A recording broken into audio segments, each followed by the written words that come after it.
Ó dojú ẹ̀ àwọn ajínigbé agbébọn ti jí Benedict Akika tó jọ̀rẹ́ pàtàkì fún gómìnà Seyi Makinde àti olóyè ẹgbẹ́ òṣèlú PDP nípínlẹ̀ Ọ̀yọ́ gbé o lóru ọjọ́rú Wednesday.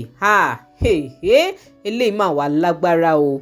Gẹ́gẹ́ bí ìròyìn tó léde, ilé Akika tó wà ní Ìdí Àpẹ́ ní òpópónà Àkóbọ̀ ojú irin Ọlọ́rundá nílùú Ìbàdàn la gbọ́ wípé ìjínigbé yìí ti wáyé. Ìròyìn tún sọ wípé ènìyàn kan pàdánù ẹ̀mí ẹ̀ lákòókò tí ìṣẹ̀lẹ̀ náà ń wáyé. Ó mà wá lágbára o. Bó tiẹ̀ jẹ́ pé ìdí tí àwọn ajínigbé yìí fi ṣiṣẹ́ láabi yìí kò tí hàn sí ẹnikẹ́ni, bẹ́ẹ̀ ni iléeṣẹ́ ọlọ́pàá ní ìpínlẹ̀ Ọ̀yọ́ náà ti sọ ohunkóhun lórí ìṣẹ̀lẹ̀ yìí, ṣùgbọ́n agbẹnusọ wọn Adéwálé Òṣìfẹ̀sọ ti jẹ́ ó di mímọ̀ wípé ìwádìí ti bẹ̀rẹ̀ lórí ẹ̀ ní pẹrẹu. Kọ́lọ́run dákun kó bá wa fún iléeṣẹ́ ọlọ́pàá ìpínlẹ̀ Ọ̀yọ́ ní àṣeyọrí iṣẹ́ yìí ṣe, torí ibi tí ọ̀rọ̀ ètò ààbò lọ lórílẹ̀‐èdè Nàìjíríà kò fẹ́ fi tààràtàrà yé èèyàn mọ́.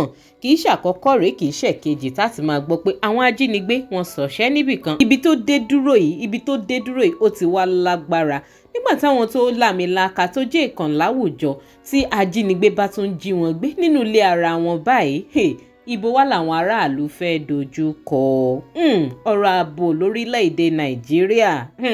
Àfi k'Ọlọ́run dákun kó bá wa lọ́wọ́ sí i. Ìṣẹ̀lẹ̀ eléyìí mọ̀ sí tún kọ sísọ ó gbẹnu tán bẹ́ẹ̀ ló pa ká sọ. Kí lè ròǹgbà yín èèyàn wa lórí ẹ̀? Ẹ máa sọ sí comment. Ẹ má gbàgbé láti máa follow DigiNaija online lórí Facebook. Link comment section yìí á gbé yín lórí péèjì wa.